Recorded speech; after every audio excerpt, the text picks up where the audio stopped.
As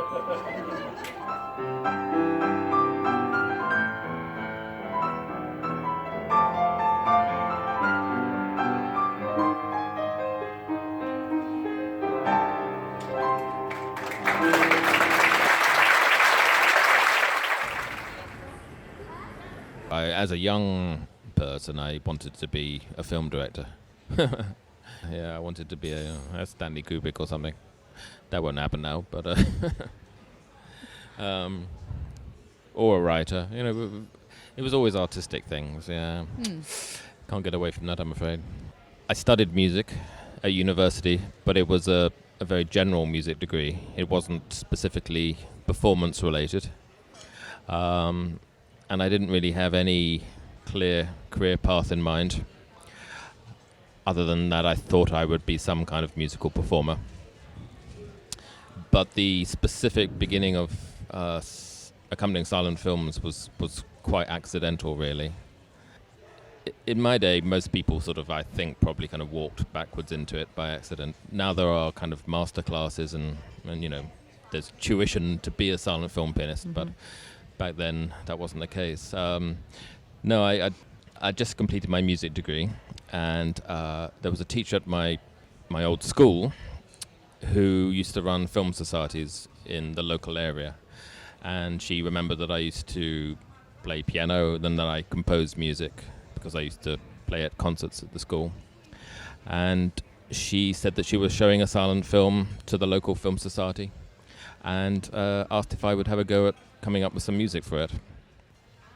And that film was The Passion of Joan of Arc, which is one of the all-time great films, let alone silent films. But I didn't realize that at the time. So she came to my house and she projected one reel onto a wall with a 6mm camera. And that was all I'd seen of the film. So then I went and I accompanied the film. I improvised. I'd seen the first 15 minutes once before, and the rest of the film I played blind, which is what we in the business call playing for a film you haven't seen before. All right. Were you from a musical family? An artistic family, but not really musical. No. My mother sort of...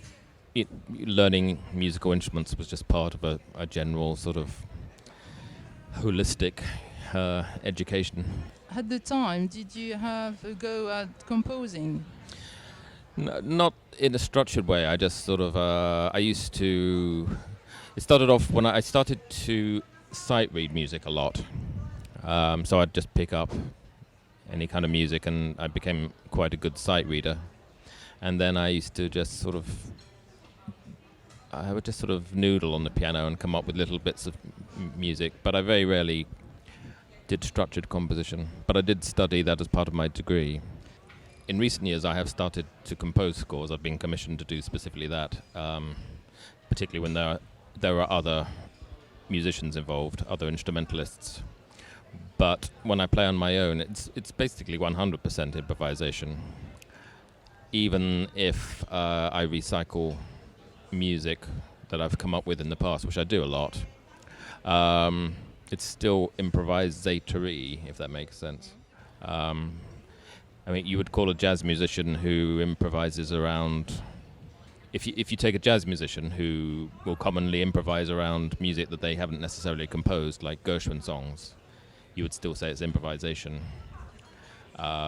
So early years, I was playing for films I hadn't seen before in front of a public, and that would have just been literally sitting down, looking at the film and coming up with 90 minutes of music off the top of my head. But with maybe like an hour's practice in the afternoon, trying to come up with some sort of little themes and stuff like that. The first time I played here at the BFI, it was the second time I'd accompanied a silent film. So after that one screening for my local society, I sent my CV to the BFI, and I got an audition, which was for a Buster Keaton short film. It was in the main cinema. It was a public show, and it was sold out, so it was 500 people. And I hadn't seen... They didn't show the film before to me. And then I sat down, and then the lights went out, and the keyboard disappeared. I hadn't really thought that one through. Cinemas are in darkness, and they didn't illuminate the piano. So I was playing for a film I hadn't seen before in front of 500 people, and it was the first time I was playing by touch. I'm still playing here 30 years later, so I guess it went well enough. Basically, I'm pretty much play by touch. I look at the screen, I would say 90% of the time, if not more. But I've now got a kind of internal library of lots of pieces of music that I've developed over the years. Sometimes I forget them, sometimes I change them. But I'm always drawing on those while still coming up with new things in the performance. And sometimes I remember something I maybe thought of 5 years ago and it will just pop into my head. I'd say for about the first 15 years, I just did straightforward solo piano accompaniments. And then I heard there's a German musician who doubles on violin, so he plays piano and violin. And he's got a trick where he does play both at the same time in a limited kind of way. Because also with the piano you have sustain, with the pedal, so you can play piano and then he would do a solo violin line over the top of that. And that reminded me of my second instrument, which is flute. But at that time I'd stopped playing the flute for about 15 years. So I picked it up again and I worked out that there are 6 notes that you can play with one hand, with the left hand. So I developed this technique of holding the flute to my mouth while playing the piano with my right hand. So alternating between that and the piano, and people immediately sort of seemed to like that. And then I just thought of the next instrument I thought of was the accordion, which is a kind of an ease. Well, if you play piano, you have a head start because the keyboard is the same as a piano keyboard. So I just had to get an idea of how to play the chord buttons. So those are the 3 main instruments, but then I played percussion and toys and a little bit of theremin and stuff like this. What's not to like, really? I mean, well, the travelling is nice, I mean, to go to somewhere that I'd like to go anyway as a tourist and to come back with more money than I left with is a nice thing to do. I've been freelance, self-employed for 31 years now, and I manage to live off the silent film work alone. I used to have to do other things like accompanying dance, but it is a struggle, and there are younger musicians coming on the scene now, so it's never guaranteed. But what do I like most about it? If I get precious about it, I feel at its best the music is a little bit like a medium channeling the films. Because you have this ancient sort of arguably dead art form, that finished at the end of the 20s, and yet it's the original live cinema.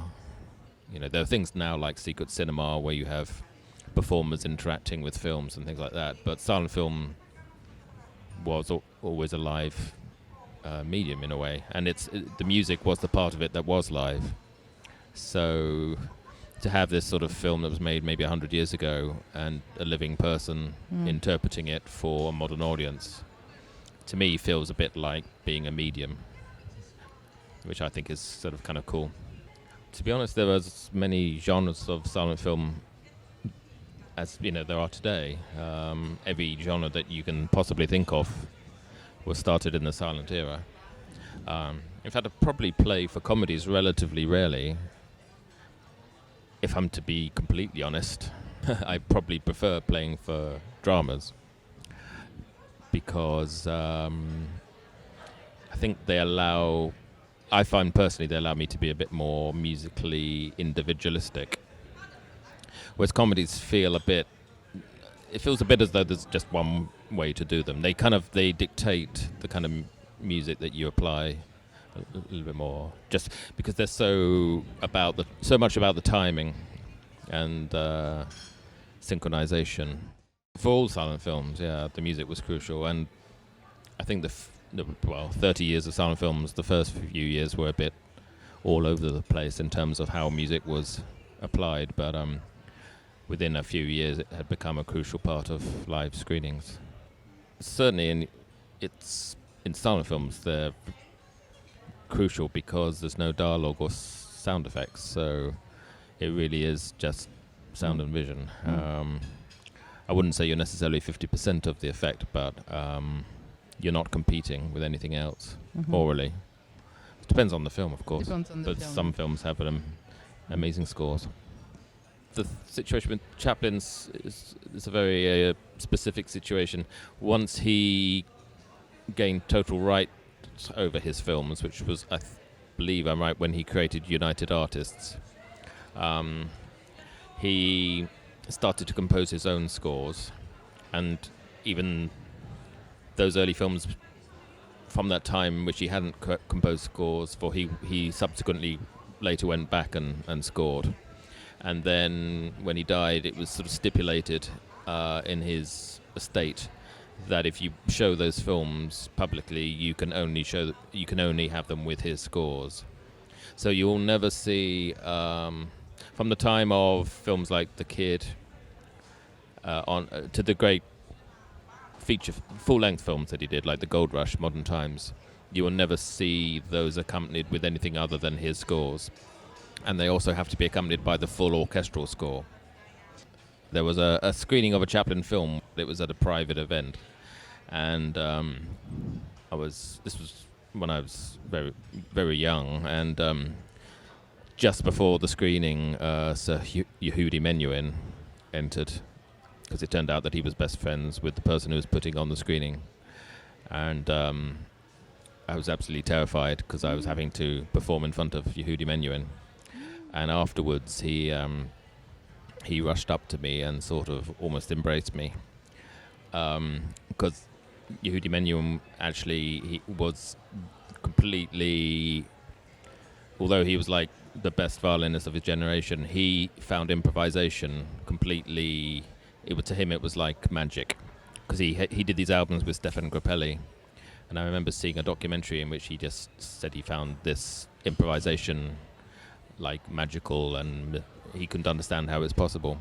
So it was a sort of a happy and a sad moment, because he came up and he was like very enthusiastic, and he started to ask me about, he said, was it improvised? So I said yes, and he wanted to talk about it, but then the host of the event sort of almost pushed him aside, saying, because he wanted to congratulate me and thank me. So I couldn't say, no, I'd rather be talking to Yehudi Menuhin, because he was the host of the event. And I just saw Yehudi Menuhin sort of, because he was such a shy man, sort of turn around and walk out of the building. And I was thinking, no, I want to talk to him. Missed opportunity. And then a month later he died. He was, or maybe, quite soon after that. So that was a happy and sad moment. You see, I know I couldn't be a concert pianist, because I don't have the patience to put in the hours of practice that would be required, and I suspect even if I did, I wouldn't have what it takes. But I've known classical concert pianists who can't accompany silent films, and I think it's kind of a serendipitous thing that I found this, because I think I am a good accompanist, and I think I'm good at sort of interpreting visual images. The sort of the one-man band thing that I do, that's kind of I've been developing that into a bit of a sort of that's my personal kind of USP, I suppose. And that's quite a tricky thing to do, but it's good fun. I think people like it. It adds an element of theatre to the event. The two questions that people always ask are you playing from a score? And how many times have you seen the film before? Have you really worked on this by seeing the films many times? So the two questions get combined. And obviously, from my previous answers, it's not a score. And my answer used to be, well, I hadn't.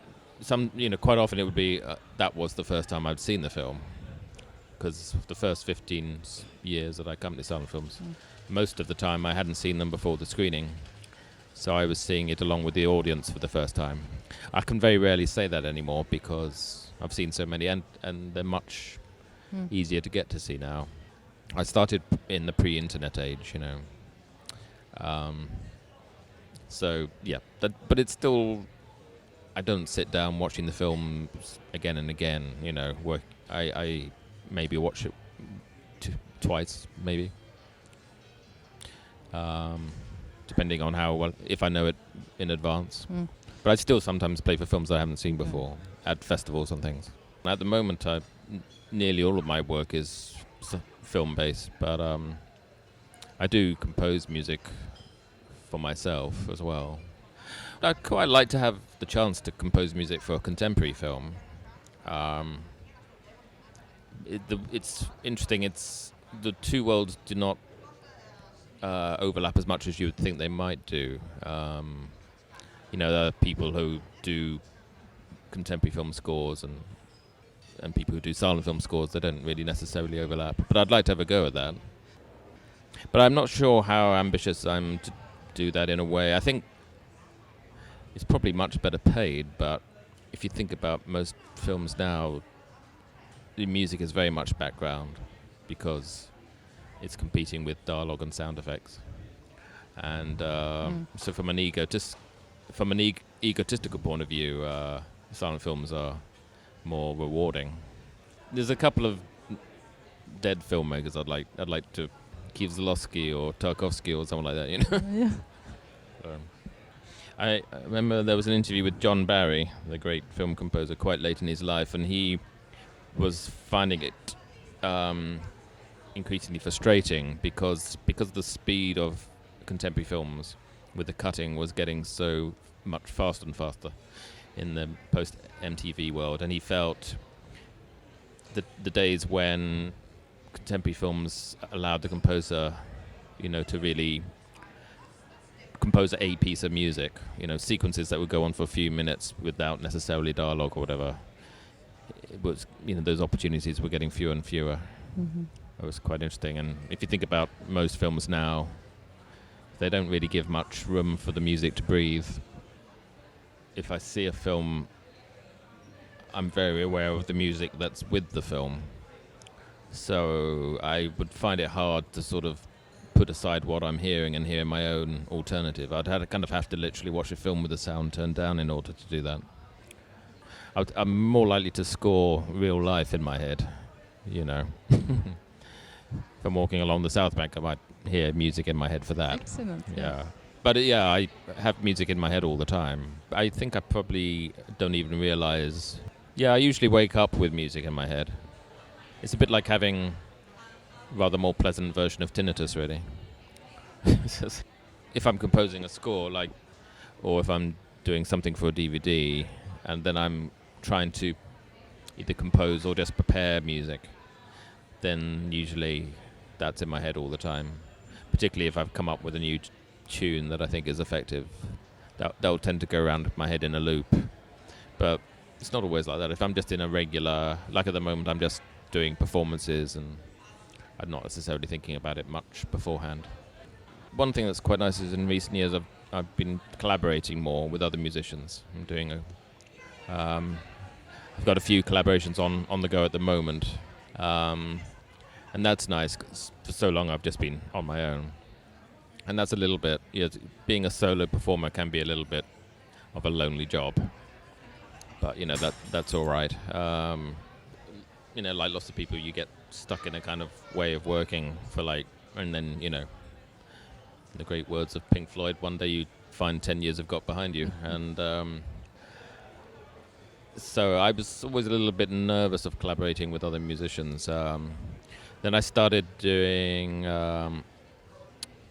improvisations with percussionists. I found that was a relatively simple way to do an unprepared accompaniment, because percussion is non-melodic, non-harmonic.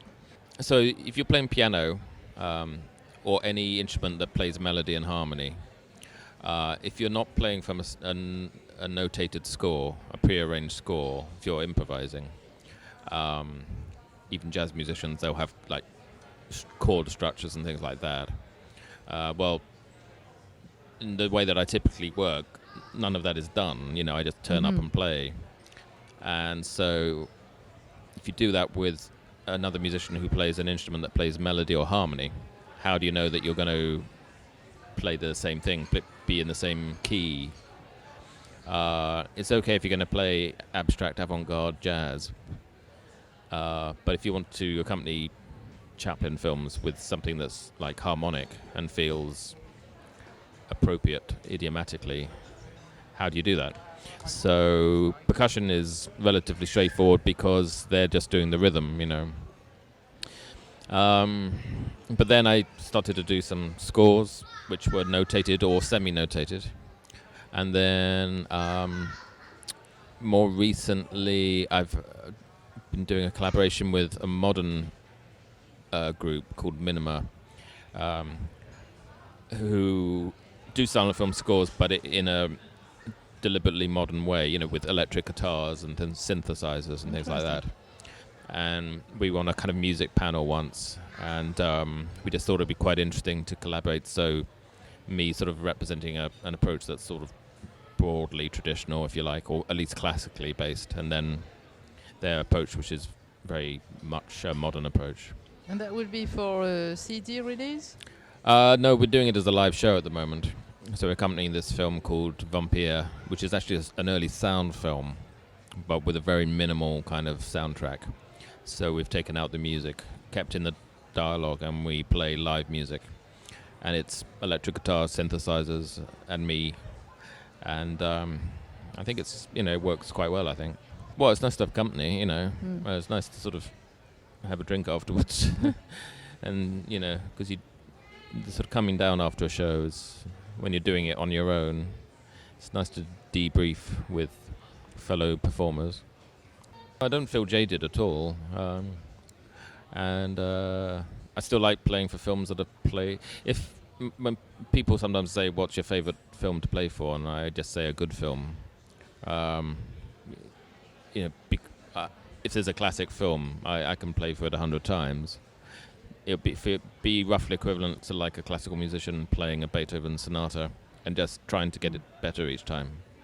You know, I always think the challenge of doing repeat performances is just trying to improve it, and well, sometimes just changing it totally and doing it in a different way. I suppose that's part of what I'm doing with incorporating other instruments, which I've only been doing for about 15 years, maybe even less. It's sort of like trying to hit the refresh button, you know, keep it. That's a way of challenging myself, definitely. I've got an idea of I want to do an album of pieces inspired by my music for silent films, but not pretending they're for films, more for characters. I was thinking about some of the pieces that I've done that I think stand out a bit, and they tend to have a kind of a feel to them. They tend to be slightly kind of melancholy and a little bit romantic and kind of ghostly. If I have to choose what I think are my best melodies, they tend to be in that style. So, I have an idea of an album of pieces that are inspired by silent film actresses, female characters from silent films. And I'd call it the Silent Sirens.